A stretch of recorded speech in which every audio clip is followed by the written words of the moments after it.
Two of the biggest donuts in Scottish football have named their Scottish Premiership first 11 at the halfway stage of the 2022-23 season. There's a bigger hole in Chris Boyd's donut than there is in the Aberdeen defence. But I was looking at Chris Boyd's team and I think it's actually no bad. Same for Andy Walker. I think both of them here have been pretty reasonable. So what we'll do is we'll have a look at both of their teams. I will pick which team I think is the better out of the two, and then I will pick my starting 11 for the Scottish Premiership in the first half of the campaign. Now, Chris Boyd has went with Joe Hart in nets, Tavernier, Carter Vickers, Fitzwater and Greg Taylor at left back. In midfield, he's went all Celtic with Hatate, McGregor, O'Reilly, and up front he's went Shankland, Kolak and Kyogo. So Chris Boyd has 1, 2, 3,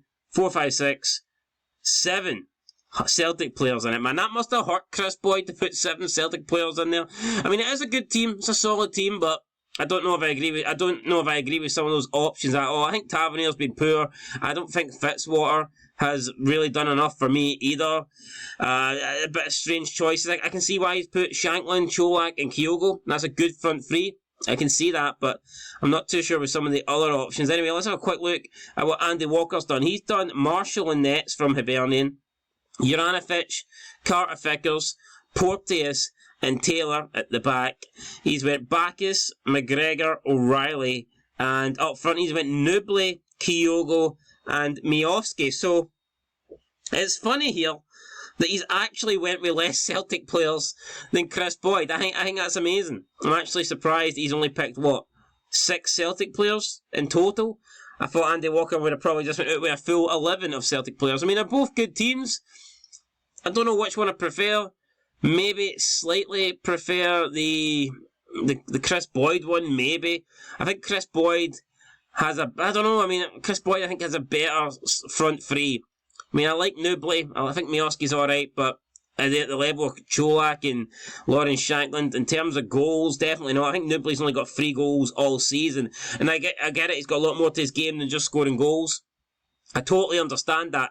But I don't think he scores enough goals for a player in his position. Anyway, I am going to pick my 11 for the entire first half of the Scottish Premiership season, and you can let me know, guys, down below in the comments whether I am right or whether I am indeed on crack. And I'm not going to show any favouritism here.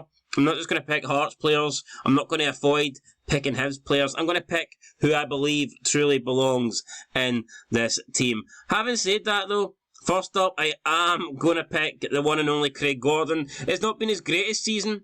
I think he's made a few mistakes as well. He's getting older, you'd expect that. He's slowing down, but I still think he's the best goalkeeper in the league, and I still think he's had a good season, albeit a couple of games where I thought he was a bit edgy, but for me, he's done enough to get into the starting 11 as goalkeeper. I can understand if you wanted to put a David Marshall in there, or even a Joe Hart, I can see that, but for me, I'm putting Craig Gordon. At right back, I'm going to go with... kind of tempted to go with Rio Hatate, to be honest. The guy's been playing that well there. But no, for right back, I'm looking at the options. I think Tavernier is probably, overall, the best right back, but not for me this season. I think he's been poor. He's been underwhelming. I'm going to go with... I'll go with Juranovic. Had a great World Cup, albeit hasn't played the last few games for Celtic since coming back, but I think you have to go with Josip Juranovic, really, don't you, if we're being completely honest. Moving into defenders, I'm going to go with Cameron Carter-Vickers, because I think he has been solid for Celtic. I think he's been arguably their best player, never mind best defender. And to join him, Ryan Porteous is an option, definitely is an option, but I'm going to go with Connor Goldson. I think Connor Goldson, ever since signing the new Rangers contract, I think he's been good, so I'm going to stick Connor Goldson in there. And at left back, I've seen someone's pick Stephen Kingsley. I can almost understand why. He has been good, but for me, Greg Taylor's been unreal.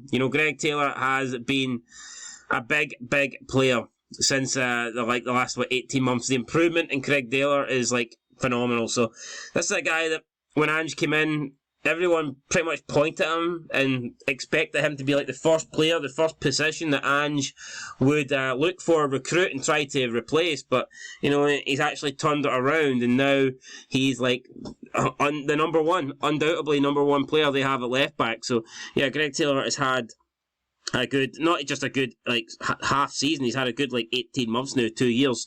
Moving into the midfield, I'm going to go with Rio Hatate. I mean, it's very, very Celtic here, but I'm going to have to go with it.